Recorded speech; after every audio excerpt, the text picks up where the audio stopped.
வரலாற்றிலே முதல் முறையா அண்டார்டிகால ஆம்பர் அதாவது அரக்கு கண்டுபிடிக்கப்பட்டிருக்கு. கண்டுபிடிக்கப்பட்ட இந்த ஆம்பரோட சைஸ் வெறும் 1 mm தான். ஆனா அந்த சின்ன பொருள் லட்சக்கணக்கான வருஷமா பனியால மூடப்பட்டு இருக்கிற அண்டார்டிகாவோட தலையெழுத்தையே மாத்திருக்கு. அரக்கு இப்ப ஒரு விலை உயர்ந்த பொருளா கருதப்படுது. பல பேர் இதை தங்களோட ஆபரணங்கள்ல பயன்படுத்துறாங்க.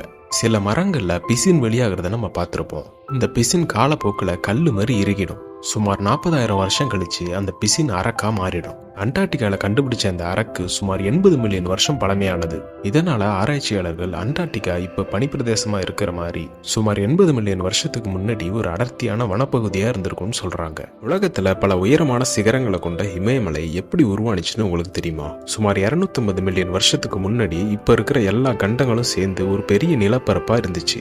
இந்த நிலப்பரப்பை பாஞ்சியான்னு சொல்லுவாங்க. இந்த பாஞ்சியா சூப்பர் கான்டினென்ட் சுமார் 200 மில்லியன் வருஷத்துக்கு முன்னாடி தனித்தனியா பிரிய ஆரம்பிச்சது. அந்த காலகட்டத்துல இப்ப இருக்கிற மாதிரி இந்தியா ஏசியாவோட இல்லாம ஒரு தனி தீவா இருந்துச்சு.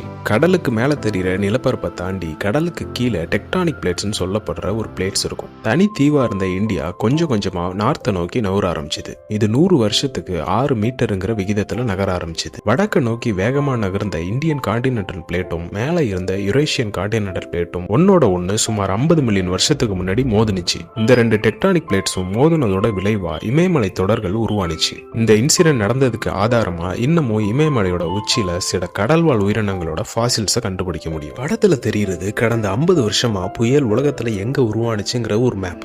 இந்த வரைபடத்தை நல்லா கவனிச்சிங்கன்னா இடையில ஒரு கேப் இருக்கிறத பார்க்க முடியும். அந்த வெற்றிடம் எதை குறிக்குதுன்னா இதுவரைக்கும் அந்த இடத்துல புயல் உருவானதே இல்லை. அந்த இடத்துல மட்டும் புயல் ஏன் உருவாகலன்னு கேட்டீங்கன்னா காரணம் ஈக்குவேட்டர், அதாவது பூமத்திய ரேகை.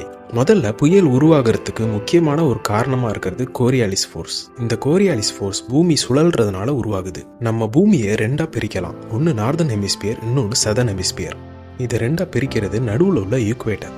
இந்த 2 ஹெமிஸ்பியர்ஸ்லயும் கோரியாலிஸ் ஃபோர்ஸ் அதிகமா இருக்கிறதுனால புயல் அங்க மட்டும்தான் உருவாகும். அதே நேரத்துல ஈக்குவேட்டர்ல கோரியாலிஸ் ஃபோர்ஸ் சுத்தமா இருக்காது. இதனால புயல் உருவாகிறதுக்கான சாத்தியக்கூறு சுத்தமா கிடையாது. இந்த கோரியாலிஸ் ஃபோர்ஸோட தாக்கத்தினால நார்தன் ஹெமிஸ்பியர்ல உருவாகிற புயல் ஆன்டி கிளாக் வைஸ்லயும் சதர்ன் ஹெமிஸ்பியர்ல உருவாகிற புயல் கிளாக் வைஸ்லயும் சுத்தும். இந்த புயல் எப்ப ஈக்குவேட்டரை கிராஸ் பண்ண ட்ரை பண்ணுதோ அப்ப அந்த புயல் காத்தோட திசை மாறி புயல் தன்னால கலைஞ்சிரும். பரிணாம வளர்ச்சிப்படி நம்ம குரங்குலேருந்து வந்திருந்தாலும் நம்மளுக்கு மட்டும் ஏன் வால் இல்லைங்கிறது தெரியுமா? முதல்ல விலங்குகளுக்கு ஏன் வால் இருக்குங்கிறத பார்ப்போம். விலங்குகளுக்கு வால் பல இடத்துல பயன்படுது.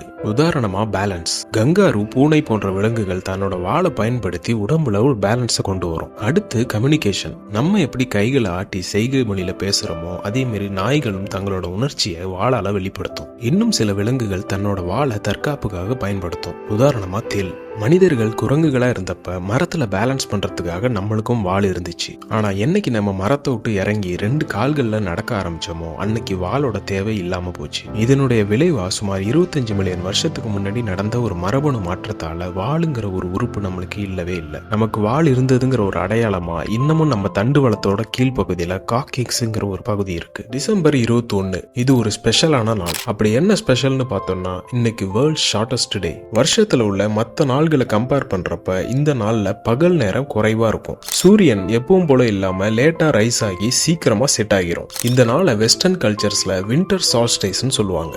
இதுவே நம்ம இந்திய கலாச்சாரங்கள்ல தட்சிணாயனம் முடிஞ்சு உத்தராயணம் ஆரம்பிக்கிறதுன்னு சொல்லுவாங்க. இதுக்கு பின்னாடி உள்ள காரணத்தை சீக்கிரமாவே ஒரு ஃபுல் வீடியோல பார்க்கலாம். சோ நம்ம சேனலை மறக்காம சப்ஸ்கிரைப் பண்ணிடு. நம்ம வீட்டுல கேஸ் அடுப்பு பத்த வைக்கிற லைட்டர் எப்படி ஒர்க் பண்ணுதுன்னு உங்களுக்கு தெரியுமா?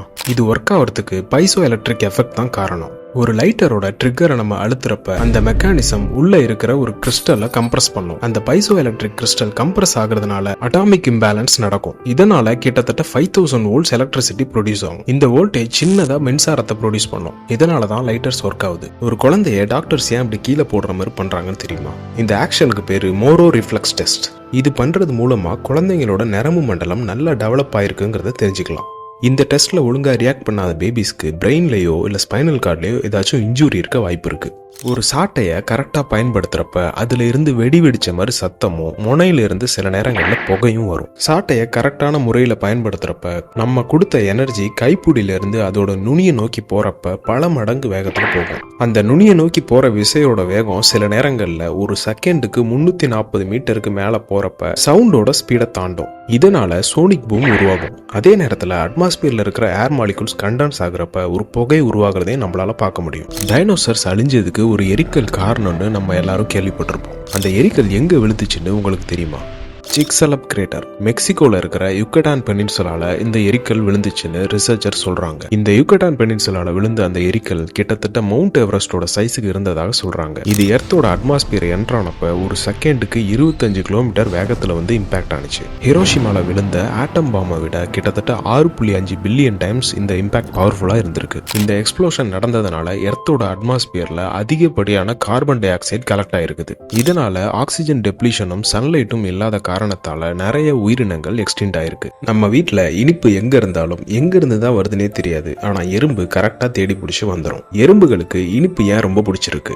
எறும்பு இனிப்பு ஒரு டேஸ்டா பார்க்காம அதை ஒரு ஃபியூவலா பார்க்கும். அதிகப்படியான குளுக்கோஸ் இருக்கிறதுனால சாப்பிட்ட உடனே எனர்ஜி கிடைக்கும். ஒரு நாள் முழுக்க எப்பவுமே வேலை செஞ்சுக்கிட்டே இருக்கிறதுனால எறும்புகளுக்கு எனர்ஜிங்கிறது ஒரு முக்கியமான சோர்ஸ். அது மட்டும் இல்லாம சர்க்கரை மற்ற உணவை விட வெயிட் கம்மியா இருக்கிறதுனால அதோட கூட்டுக்கு எடுத்துட்டு போறது ஈஸியா இருக்கும். இந்த வீடியோ பாருங்க. ஒரு கடல் குதிரை குஞ்சு பொரிக்குது. இதுல என்ன ஆச்சரியம்னா இது ஒரு ஆண் கடல் குதிரை. கடல் குதிரைகள்ல ஆண்கள் தான் பிரெக்னண்டா இருக்கும். சீஹார்ஸோட ரீப்ரொடக்ஷன் ப்ராசஸ்ல அந்த கருவை ஃபீமேல் சீஹார்ஸ் மேல் சீஹார்ஸோட பவுச்சுக்கு டிரான்ஸ்ஃபர் பண்ணும். அந்த கரு கொஞ்சம் கொஞ்சமா வளர்ந்து குஞ்சுகளா பொரிக்கிற வரைக்கும் அதை மேல் சீஹார்ஸ் தான் பராமரிக்கும். நம்ம ஏன் ஜனவரி 1 நியூ இயர் செலிப்ரேட் பண்றோம்? இதுக்கு காரணம் கிரிகோரியன் கேலண்டர். நம்ம இப்ப யூஸ் பண்ற கேலண்டருக்கு பேரு கிரிகோரியன் கேலண்டர். இந்த கேலண்டர் வரத்துக்கு முன்னாடி யூரோப்ல ஜூலியன் கேலண்டர்னு ஒரு முறையை யூஸ் பண்ணாங்க.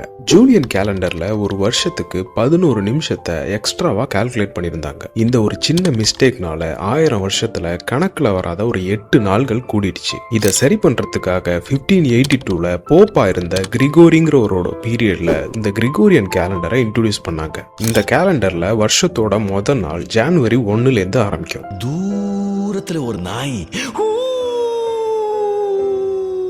நாய்கள் ஏன் ஊளையிடுது? இதுக்கு முக்கியமான காரணம் நாய்கள் ஓநாய்கள்ல இருந்து வந்ததுனால தங்களோட எல்லையை பாதுகாக்கிறதுக்காகவும் தூரத்துல இருக்கிற மற்ற நாய்கள் கூட தொடர்பு கொள்றதுக்காகவும் ஊளையிடுது.